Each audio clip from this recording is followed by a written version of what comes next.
Jo soc Júlia Casanova Ribes i soc tècnic en anatomia patològica i formo part del grup d'investigació del projecte EMMA. La meva feina dins del projecte EMMA consisteix en anar a recollir els consentiments de les pacients i a partir dels consentiments informats ja poder crear una base de dades amb els pacients del projecte EMMA.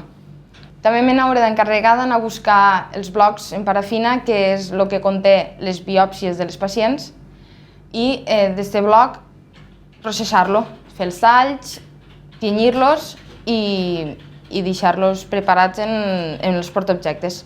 I a part de tota la feina com a tècnic de laboratori d'anatomia, també dono suport en l'anàlisi d'imatges. Hola, yo soy Esther Sauras Colón y soy biomédica y formo parte del equipo investigador del proyecto EMMA.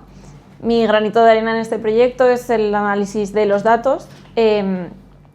Todo proyecto de investigación comienza con algunas hipótesis y el analizar estos datos recogidos, como ha comentado Julia, ayuda a resolver estas preguntas. Nuestro interés está en las variables inmunes.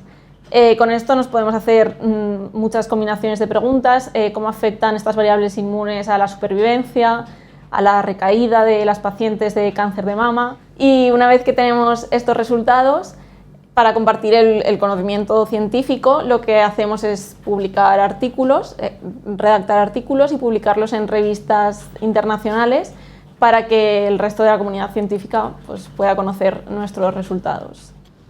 Entre tots ho farem possible. Totes som EMMA.